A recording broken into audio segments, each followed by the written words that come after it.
The big headline from the US is this: another mass shooting, this too in a school, an elementary school in Nashville, Tennessee. 6 people were killed, 3 children and 3 adults. Let me repeat that. 3 more children have died to America's gun terror. The attacker was a former student of the same school. She was carrying 3 guns, including a semi-automatic rifle.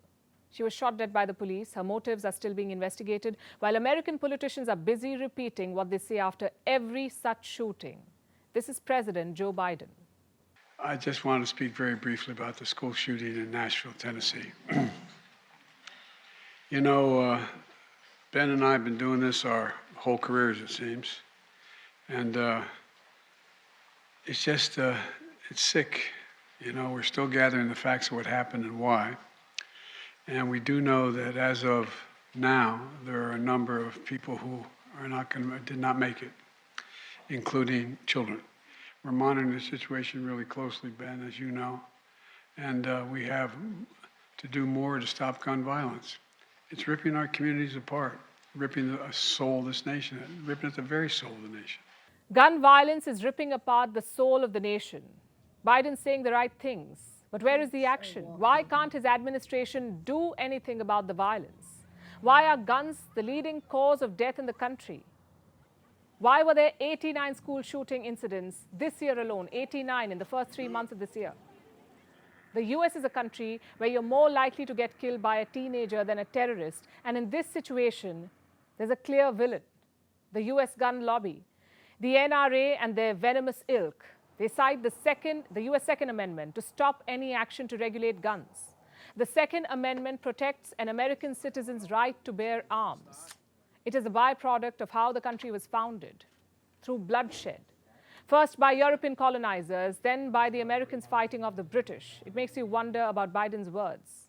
Is gun violence really ripping apart the soul of the nation, or is the gun violence just the nation's soul manifesting itself? Maybe that's too harsh, because even the Second Amendment had a clause. The exact statement is this: a well-regulated militia being necessary to the security of a free state, the right of the people to keep and bear arms shall not be infringed. Well-regulated, it says. Not let any lunatic get assault weapons and kill children. Not let's avoid background checks because some dangerous people will be inconvenienced. Not assault weapon companies are more important than human lives. For God's sake, every time a school shooting occurs, gun lobbies and their pocket politicians say the very same things: that regulation would infringe on the right to bear arms, that the only counter to bad people with guns is good people with guns, that more guns are the solution. There are already more guns than citizens in the US. When will these dumb theories start working? The answer is never. The point is, this rhetoric by gun enthusiasts, loonies, whatever you want to call them, it works. Even this horrific shooting will end up increasing gun sales in America. Ordinary Americans will arm themselves for defense, and the gun lobby wins. The lives of children be damned. Joe Biden is once again trying to do something. You know, the shooter in this situation reportedly had 2 assault weapons and a pistol, 2 AK-47. So I call on Congress again to pass my assault weapons ban. It's about time that we begin to make some more progress, but there's more to learn. But I just wanted to send my concern and hearts out to so many parents out there. This is no revolutionary new step. Biden is trying to bring back an old reform that lapsed in 2004. That's when the assault rifle makers started hawking their death machines about again.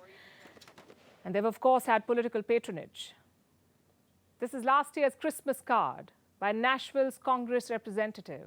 What else can you expect when politicians depend on the gun lobby to get elected if Americans really want any change? If they want to save their children, if they want to save the soul of their nation, as they put it, they need to find politicians with pictures like this and vote them out. If not, the number of mass school shootings will continue to rise. And which makes us wonder, what can the rest of the world do? Build pressure, perhaps. It's not just Americans dying due to guns. Here's a thought. Maybe it's time India issued a travel advisory for its citizens in the US. Because Indians, and everyone else is at risk from US gun terror, and the US would have done the same thing with one such shooting in any of the third world countries. At the risk of slightly confusing you, let me say that our next story is about something worth dying for. And I mean it literally. But don't worry, it doesn't happen in real life. I'm talking about virtual death. Now, death has haunted the human race for as long as there's been life on this planet. And don't get me wrong, I'm not talking about ghosts and such. I'm speaking in a philosophical sense. Death is one of the world's greatest mysteries. We don't want to die, but we want to talk about it. We want to understand how it may feel. And for everything science has managed to achieve, it hasn't really told us what happens when we die. It's a scary thought. Can you see death before you die? Apparently you can, thanks to virtual reality. And the creators are dead serious about their offering. They give you an immersive near-death experience. It's been developed by an artist named Shuan Gladwell. It uses extended reality. This is basically technology. It mirrors the physical world with a digital twin world, and the two are apparently able to interact with each other. This is a virtual death simulator. You have to lie on a replica hospital bed. You put on your extended reality headset, and then you're given a cardiac arrest. It sounds insane, but clearly it has takers. You'll see doctors hover over you, trying to revive you, but you're supposed to die. So the doctors obviously fail. Soon you have an out-of-body experience. Your supposed soul leaves the body and floats above. What's the point of all of this? It's being sold as a foretaste of your final moments. It's been called both meditative and unsettling. I think we'll settle for the second description. It's definitely unsettling. Also, it's not the first such experiment, and reports say people are dying to give it a shot. You may ask why. We are told it can lift your spirits, give you a whole new perspective on life. Virtual reality has also helped hospice workers to understand the end of life better. How does that work? They see the world through the eyes of their patients. It is said to make them more empathetic. Virtual reality is being used to reunite people with their lost loved ones. The experience may be virtual. The grief, we believe, is real. One wonders if it makes closure that much more difficult. And then there's something called mind uploading. It's where your mental essence can be digitally duplicated. It's still work in progress, but who knows, maybe it can expand the human experience, create a virtual afterlife, or make your memories live beyond you. It reminds me of Dumbledore, you know, the wizard from Harry Potter. He collected the memories, his memories, in the magical pensieve. That was fiction. But reality is catching up fast because a lot of what we're talking about sounds more like magic than science. And there are giant leaps. These are giant leaps for technology, no doubt. But they're also a little frightening. Is technology crossing the barrier between life and death? Does mixing virtual reality with death really help? Here's what research says. Near-death experiences transform people. They fear death a little less. They appreciate life a little more. Perhaps practicing death would do the same. And while the tools may be new, the concept is not. Across time and cultures, humans have prepared themselves for the inevitable end. We'd like to know what you think about this. And now we have news from the moon. It has water, but that's old news. Here's what's new. There's billions of tons of water on the moon. It is trapped in tiny glass beads. It could be extracted by astronauts on future missions. Does this mean we are one step closer to life on moon? Humans have been talking about building bases on the moon, tapping into sources of hydrogen and oxygen, exploring other precious resources. Science fiction is blurring into reality, and it's yet another breakthrough for science. Here's a report. Scientists have found a new reservoir of water on the moon, and this could be a game changer for mankind. We're talking about billions of tons of water, 279 billion tons to be specific. It is trapped in tiny glass beads spread across the lunar surface. Scientists say it can produce drinking water, breathable air, and even rocket fuel. This is one of the most exciting discoveries in the field. It helps us understand our nearest neighbor better. and in a sustainable fashion. It also opens up countless avenues for research. Once this water is extracted, astronauts can use it on future lunar missions. The moon can be a habitat for space missions. Astronauts can also build bases on the moon, which they will use to head further into the solar system, something like a base for the mission to Mars. But this information does not come as a surprise. There have already been hints that the moon is not a wasteland. In 1990, NASA found evidence of frozen water. It was in craters near the moon's poles. In 2009, India took the next big step with the Chandrayaan-1 spacecraft. It spotted a thin layer of water on the surface. But for years now, scientists have wondered how water is stored on the moon, especially in regions outside the poles. Now, a team of Chinese scientists has the answer. They analyzed lunar soil samples, which they brought to Earth in 2020.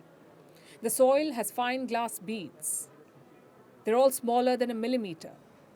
They're formed when meteoroids slam into the moon and send up showers of molten droplets. These then solidify and mix into moon dust. With this research, it becomes much easier to extract the water. It is not lurking in deep craters anymore, which limited its extraction. The water may be everywhere, but remember, you can't just shake the soil to get the water out. The temperature needs to be increased above 100 degrees. And that's when water can be harvested.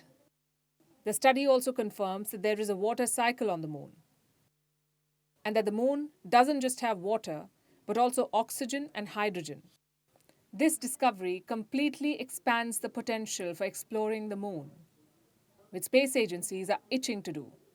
It has been about half a century since humans last walked on the moon. Now NASA is preparing for a return in 2025. They want to put astronauts on the moon. So does China. They want to do it by 2030. Meanwhile, a European space agency wants to build a moon village. Others also want to create off-world bases. This research brings them all a step closer to their plans.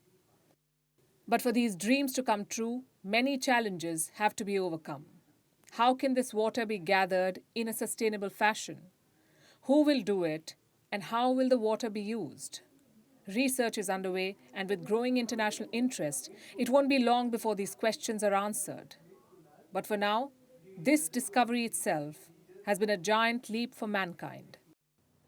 And now it's time for Vantage Shots, images that tell the story. We're starting with Israel. People took the protest against judicial reforms in Israel to the depths of the Red Sea. This was right before Prime Minister Benjamin Netanyahu suspended the proposal. Meanwhile, eastern Spain is burning. Wildfires have destroyed thousands of hectares of land. The Spanish Prime Minister said the climate emergency is already hitting the country. In the Democratic Republic of Congo, 9 miners unexpectedly popped out of a collapsed gold mine. Mining incidents are common in this Central African country. And finally, what happened today in history? America's worst nuclear accident. The year was 1979. 3 Mile Island power plant in the U.S. state of Pennsylvania faced a malfunction. It led to a partial meltdown and radioactive leak. Fortunately, no deaths were reported, but it took 12 years and almost $800 million to repair the damage. The power plant was finally shut down in the year 2019. We're leaving you with this. Thanks for watching. We'll see you tomorrow.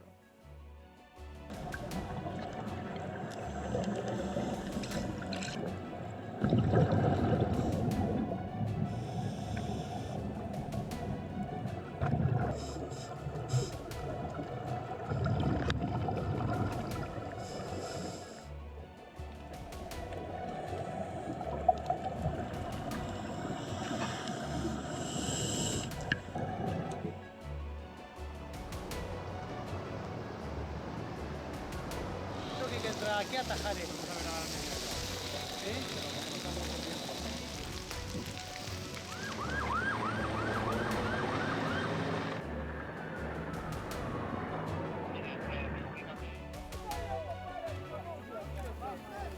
¿Cómo cambió?